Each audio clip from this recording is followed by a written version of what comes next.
청해 마이웨이. 문재인 대통령이 오늘 강경화 외교부 장관 후보자의 임명했습니다.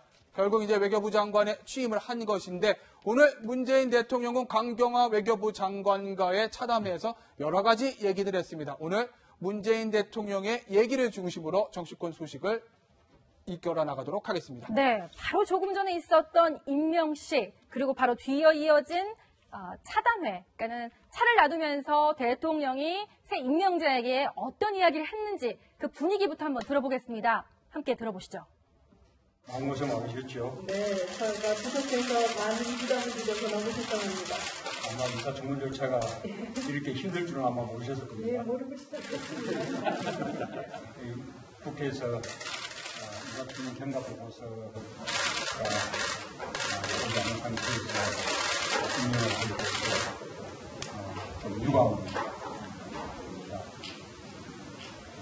그런데 지금 우리 상황이 한미 정상회담이 앞에 닥쳐놓고 또 바로 이어서 G20 회의가 있는데 G20 회의 전으로도 또 여러 정상들과 회담이 좀 구체적으로 하게 되기 때문에 외교부 장관 자리를 더 이렇게 비워둘 수 없는 그런 상황입니다. 아마 이런 상황에 대해서는 저는 야당 쪽에서도 문제 이해해 주실 거라고 그렇게 이제는 능력으로 문제를 보여주셔야 됩니다. 네, 대통령님. 네, 대통령님, 강경화 이제는 외교부 장관의 답변이 굉장히 힘찼죠. 그런데 강경화 외교부가 앞으로 순항할 수 있을지 곳곳에 지금 지뢰밭인데요. 오늘 대통령이 강경화 외교부 장관 이제는 임명자를 앞에 두고 여러 가지 굉장히 수위가 높은 발언들을 쏟아냈습니다. 하나하나 저희가 짚어보도록 하는데요. 먼저 외교부에 대한 칼날 내지는 개혁을 강도 높게 주문을 했는데 외교부, 외무고시 중심으로 이러이러한 구조가 있다고 했는데 제가 이야기하는 것보다는 대통령 본인의 이야기가 훨씬 성실감이 있겠죠. 함께 들어보시겠습니다. 그런 가운데서도 좀 외교 공무원들도 좀 더 분발이 필요하다고 생각하는 것은 지나치게 그 외무고시 수업의 중심으로 구체적인 구조 이렇게 돼 있는 게 저는 우리 아주 좋은 일들이 많이 모였음에도 불구하고 또 4대국 중심으로 여기서 또 벗어나지 못하고 있는 것도 있는 것 같고요. 저 한국교님께 이런 질문 드리고 싶네요. 폐쇄적이다. 엘리트들이 모여 있는데 참 폐쇄적이고 4대 외교, 4대 강국 외교 이것도 좀 문제다. 이런 얘기를 쏟아냈단 말이죠. 네.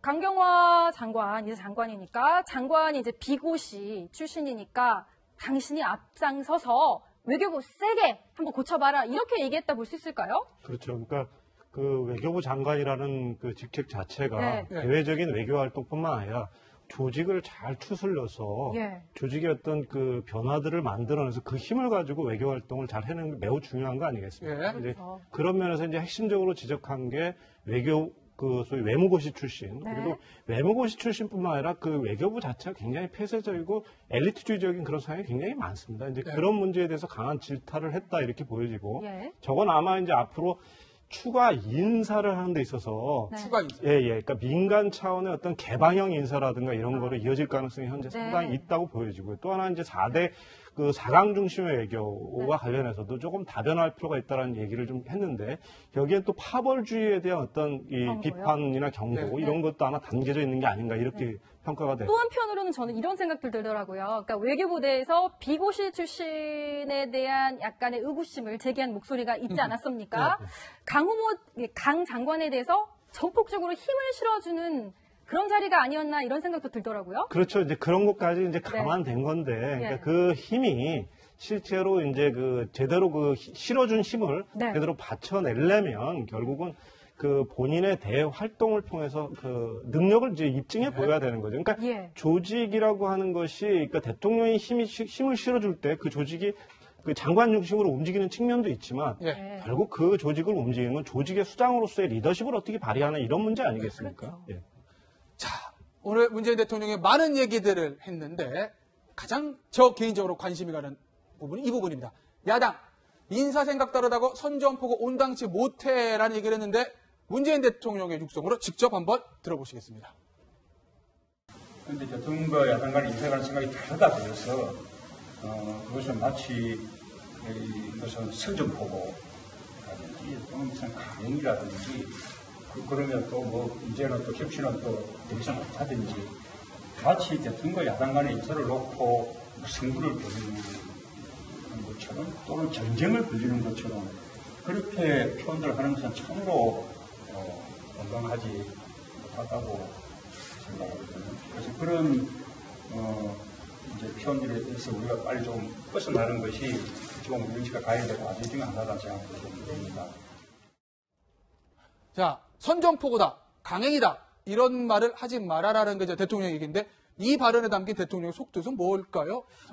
인사 문제만큼은 양보하지 않고 정면 돌파하겠다. 대통령의 권한인 장관 임명권을 행사하겠다라고 한 취지로 봐야 될 것 같습니다. 대통령의 권한 행사요? 네, 제가 보기에는 아마 지금 현재 그 안건 후보자가 스스로 사퇴했음에도 불구하고 네. 야당이 그러면 변화된 협치를 보여주느냐 네. 그렇지 않은 걸 보더라도 인사에서 야당 요구를 다 수용한다고 해서 협치가 이루어지는 것이 아니다라고 판단하고 있는 것 같아요. 그래서 이왕이면 인사 국면을 조속하게 신속하게 해나가겠다는 거고 청문회에서 난타당하기 전에 만약에 문제가 있는 사람이면 선제적으로 먼저 조치를 하고 그렇지 않다면 속전속결로 인사 문제만큼은 그 양보하지 않고 애초에 원칙대로 좀 돌파해 나가겠다라고 하는 강한 의지를 보인 게 아닌가 싶은 생각이 듭니다. 애초의 원칙대로. 자, 그러면 이현정 의원. 그럼 문재인 대통령 이 발언에 담겨있는 보관은 뭐가 있을까요? 향후 정국 운영은 어떻게 해나가겠다는 걸까요? 그러니까 참 저도 이게 어떤 방식으로 앞으로 국회를 어떻게 해야 될지 상당히 참 가늠하기 힘든 상황인데 사실 이번 인사 문제가 시작된 것은 뭐냐면 사실 문재인 대통령이 5대 원칙을 이미 제시를 했지 않습니까? 5대 원칙이요? 그러니까 그 원칙에 어긋나는 사람들을 임명하면서 비롯된 거 아니겠습니까? 그러니까 야당이 그냥 아무것도 없는데 야당이 발목 잡은 건 아니거든요. 지금 강경화 장관 같은 경우도 마찬가지로 위장전입 문제가 분명히 있었고 사실 안경환 후보자나 지금 조대엽 후보자 같은 경우도 음주운전이라는 게 있습니다. 그러니까 그런 상황이기 때문에 야당이 문제를 한 것인데 어떤 문재인 대통령이 지금 이 문제를 야당의 지금 선전포고 야당의 발목 잡기 이런 관점에서만 보는 것은 제가 볼 때는 좀 너무 타당하지 않는 측면이 있지 않는가. 왜냐하면 야당이 지금 인사청문회를 거쳐서 사실은 여러 가지 문제점이 발견이 됐는데 이 상황에서 사실은 대통령 입장에서는 무조건 해줘야 된다라는 쪽으로만 이제 한다라면 야당은 사실은 뭐 존재 이유가 없는 것이거든요. 근데 문제는 그렇습니다. 지금 인사 문제는 사실 대통령이 이렇게 할 수는 있어요. 근데 앞으로 있을 국회와의 관계, 예를 들어서 추경안이라든지 정부조직법 개편안이라든지 그리고 또 김희수 헌법재판소장 같은 경우는 또 임명 동의를 거쳐야 됩니다. 자, 그럼 국회 절차를 거치는 문제는 어떻게 할 것이냐?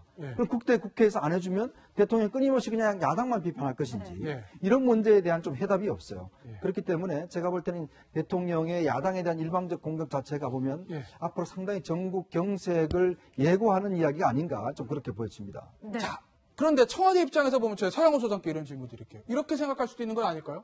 국민의 지지도는 80%가 넘는데 지금 국정 운영의 공백이 너무 긴데 빨리 정부를 세팅해서 일을 하기 위해서는 야당이 좀 협조를 해줘야 되는데 큰 문제가 아닌 것 가지고 왜 자꾸 이렇게 우리한테 발목을 잡는 거지? 안경환 후보자 처리했잖아. 그렇게 되면 나머지는 좀 통과시켜줘야 되는 건 아니야라는 생각을 청와대에서 할 수 있는 건 아닐까요? 그렇죠. 대통령 선거를 치렀고 당선되었고 그리고 외교 정책이나 이런 그 나머지 개혁 정책들도 대통령 선거의 결과를 존중한다라면 초기에 개혁 드라이브를 걸기 위한 인사 임명권 정도는 인정해주고 그리고 나서 문제가 있다라고 한다면 국정감사라든가 이런 데서 비판을 할 수 있는 문제인데 애초에 저렇게 그 대통령이 개인적인 국민적 공분이 높은 그 위장전입 문제라든가 그리고 음주운전 문제 이런 문제에 대해서는 비판할 수 있지만 외교 정책에 대한 노선, 정책에 대한 차이를 가지고 비판하는 거는 애초에 그러면 대통령이 당선을 부정하는 거 아니겠습니까? 예전에 대미 미국 중심의 그리고 북한 제재 일변도의 정책에서 문재인 대통령이 당선된 것은 다자 외교로 그리고 대북 문제에 대해서도 제재와 대화를 병행하겠다는 것을 대통령 선거에 승인받았다 해도 좋은데 이런 정책적 차이를 가지고 야당이 문제 제기하는 것은 저는 대선에 대한 승복을 하는 자세가 아니라는 생각이 들고요. 따라서 청문회에서 그 문제 제기를 하되 대통령이 그것을 고려해서 임명을 권을 행사한다라면 그것 또한 존중해줘야 되는 거라는 생각이 들고 저는 뭐 어찌됐든 간에 대통령도 이 인사 국면을 길게 끌 게 아니라 길게 끌 게 아니라 속전속결로 해서 빨리 이 국면을 돌파해 나가는 게 좋겠다. 그러기 위해서는 돌파요. 대통령이 나서서 솔직하게 현재 인사가 인수위가 없다 보니 예. 검증하는데 일부 문제도 있고 여러 능력 있는 사람들 보니까 일부 흠결 있는 사람도 있지만 네. 정권을 운영하는 차원에서 당신들도 여당을 해봤으니 협조해 줄 건 협조해달라라고 솔직하게 대통령이 나서서 설명을 한다라면 야당의 협조를 더 구하기 쉽지 않을까. 그래서 대통령이 좀 나설 필요가 있겠다는 생각이 듭니다. 네. 구정욱 차장, 네. 사실 날선 이야기를 쏟아내는 가운데 문 대통령이 또 이런 얘기했습니다. 목표 앞서다 검증 안이해진 것 아닌가 생각한다. 어떻게 보면 자기 반성, 네. 숨 고르기 같은 느낌이 드는데요. 네. 과연 이 이야기가 협치는 없어라고 얘기하는 야권에게 어느 정도 통할까요? 약간 이제 어르는 얘기죠, 저에게. 네. 셀프 디스를 하면서 그러니까 이 좋은 인사를 하겠다라는 그 목표를 너무 높게 세우다 보니까 실제 그 과정에서 검증 과정은 조금 아니라거나 이 소홀한 측면이 있었다라는 것을 좀 어느 정도 인정한 측면이 예. 있어 보입니다. 그러니까 오늘 문 대통령의 얘기를 좀 종합적으로 살펴보면은요, 예. 선전포고라든지 강행이라든지 너무 이제 극단적으로 이 대결 국면으로 끌고 가는 것을 좀 지양했으면 좋겠다라는 이 바람을 좀 담고 있는 것 같고요. 바람이요. 예, 다른 한편으로는 뭐 그럼에도 불구하고 앞으로 이 검증을 좀 더 철저히 하겠다. 네. 지금까지는 조금 미흡한 면이 있었다는 것을 이 우회적으로 좀 표현한 것으로 보입니다. 자, 그런데 문재인 대통령과 청와대 다음 주, 다다음 주가 순탄치는 않을 것 같습니다. 안경환 후보자의 낙마를 기점으로 해서 야당이 강한 공세를 펼 걸 예상이 되는데, 그래서 저희가 이렇게 정리해봤습니다. 문재인 정부 악재 쌓이나 세 가지 악재가 있을 수 있다는 거죠. 첫째, 김희수 헌재 소장 후보자 인준. 다음 주, 다다음 주에 국회 표결을 해야 될 건데 과연 통과할 수 있을까라는 문제입니다. 국민의당이 협조하지 않으면요. 그리고 장관 인사 마무리. 조대엽 후보자, 김상곤 후보자, 송영무 후보자. 야당은 계속 의혹을 제기합니다. 조대엽 후보자는 음주운전과 본인이 사회이사와 주주로 있는 회사의 어떤 임금체불 문제. 김상곤 후보자는 논문 표절 문제. 송영무 후보자는 역시 그 고액 자물쇠 문제들을 야당이 제기하고 있는데 과연 청문회에 통과할 수 있을까 문제가 있고요. 마지막, 어떻게 보면 대통령의 가장 중요한 걸 수도 있습니다. 추경안.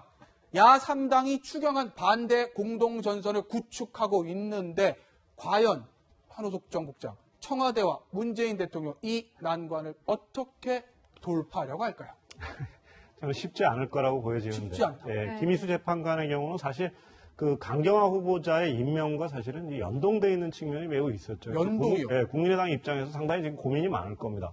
그러니까 그리고 이제 장관 세 분 같은 경우도 이게 그 악성인 게 뭐냐면 악성. 결국 사람이라는 게 완벽하지 않고 수없이 많은 실수와 잘못들 젊은 시절에 있을 수 있는 거 아니겠습니까? 예. 이제 문제는 뭐냐면 이 나머지 분들이 대부분 다 직무 관련성이 있다는 거예요. 그러니까 조대우 후보자의 경우는 노동부 장관으로서 임금체불 문제가 지금 걸려 있고요. 네. 김상곤 후보자 같은 경우는 교육부 장관인데 논문 표절 시비가 지금 걸려 있는 거 아니겠습니까? 이제 이렇게 직무 관련성이 이제 연동돼 있는 그런 상황에서 과연 이게 이제 청문회가 원활히 되겠나 이런 생각이 들고요. 오늘 대통령께서 이제 약간 자기 성찰적인 말씀을 하셨어요. 그러니까 우리에게 검증이 좀 소홀한 면이 있지 않았느냐라고 이제 자기 성찰적 얘기를 하셨는데 그러면 그것이 뭔가 이어져야 되는 거죠. 그러니까 그런 검증의 부실과 문제들이 있었으면 예. 그런 그 예. 검증을 우리가 앞으로 어떻게 하겠다든가 기존에 그 후보자를 냈던 부분에 대해서는 어떻게 하겠다든가 이 얘기가 있어야 예. 되거든요. 오히려 그런 말씀을 없는 가운데 예. 오늘 유감 표명은 했는데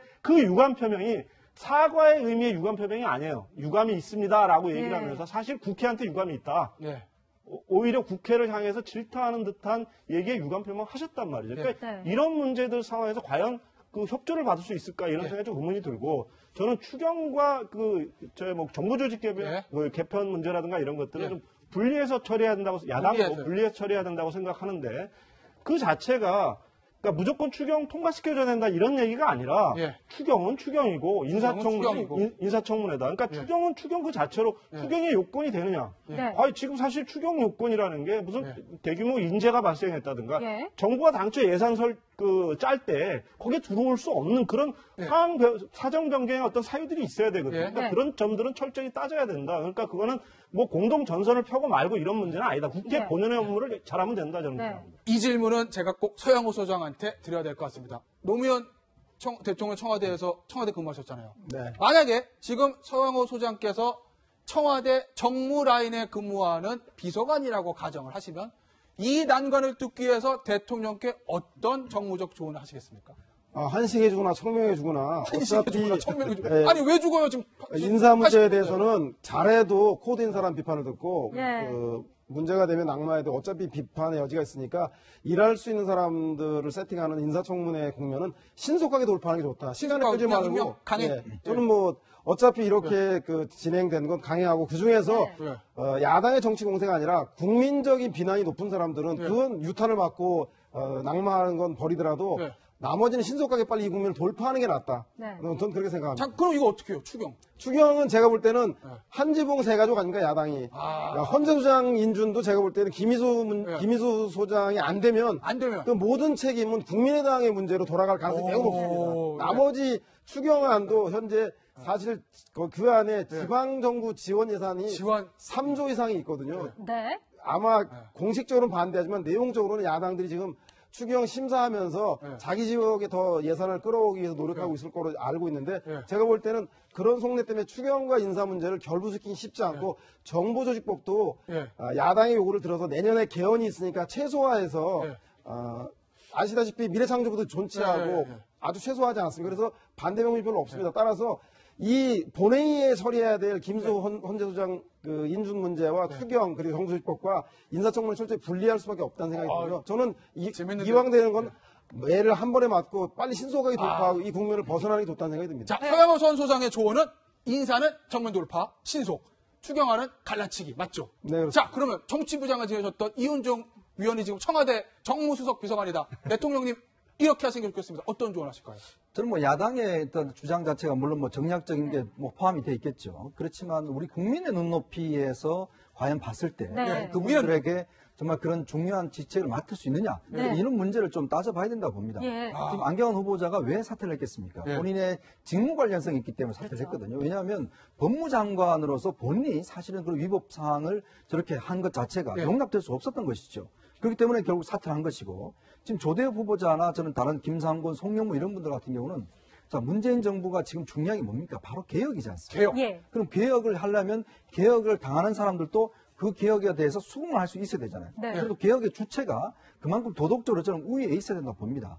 자, 그러면서 봤을 때 지금 국방부 장관 후보자, 송영무 장관 후보자 같은 경우에 지금 일단 군수업체에 지금 업체에 한 1년 동안 근무를 했고 또 자문료로 수억 원을 받았어요. 그러니까 지금 우리 문제가 하면 방산비리가 가장 큰 문제지 않겠습니까?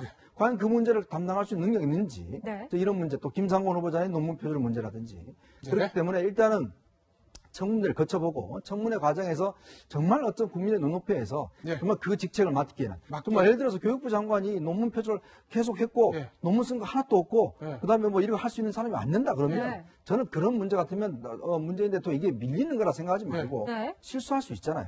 그런 국민들 앞에 솔직하게 이야기를 하면서 하는 게 오히려 내가 볼 때는 국정 동력을 더 끌어올 수 있다. 이 정부에 대한 신뢰감을 줄 수 있는 것이지 무조건 밀어붙인다고 해서 그 자체가 과연 국정을 제대로 힘을 주는 것인지 저는 그건 아니라고 봅니다. 이런 비판도 제기됩니다. 사실 지난주에 구체장한테 한번 여쭤볼게요. 지난주 이제 청와대에서 이런 이야기가 나왔잖아요. 인사청문회는 참고 자료일 뿐이다. 이 얘기를 듣고 반대 진영 내지는 중도 보수, 중도층에서는 혹시 청와대가 이 공중에 붕뜬 지지율에 취해 있는 거 아니냐?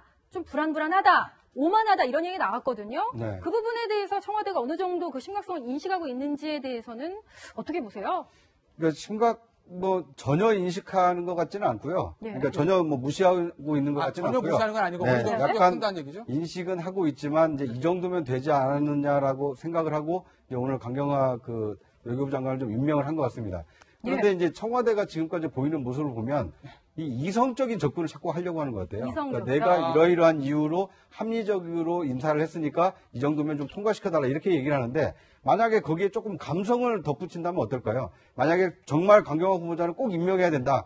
정상회담 때문이라도 임명해야 된다. 그러면 임명을 공식화하기 전에 야당 대표에게 먼저 전화해서 이렇게 됐으니까 시급하니까 하게 됐으니 양해를 좀 부탁한다. 근데 이런 비공식적인 어떤 유감 표명이라든지 아니면 사전 통보가 있었다라면 강대 강의 어떤 대치 국면을 좀 피할 수 있지 않았을까. 그러니까 내가 옳으니 나를 따르라고 하는 어떤 일방 통행식 리더십보다는 상대의 입장도 좀 이렇게 감안해 가면서 그 상대의 마음을 좀 어루만져 가면서 하는 이런 정치가 좀 필요한 시점이 아닌가 하는 생각이 듭니다. 네. 청와대와 야당의 강경한 입장, 대치는 좀 길어질 것 같습니다. 강경 대치가 길어지면 길어질수록 그 피해는 모두 우리 국민에게 옵니다. 청와대는 야당을, 야당은 청와대를 생각하는 역지사지의 자세가 필요한 시점인 것 같습니다.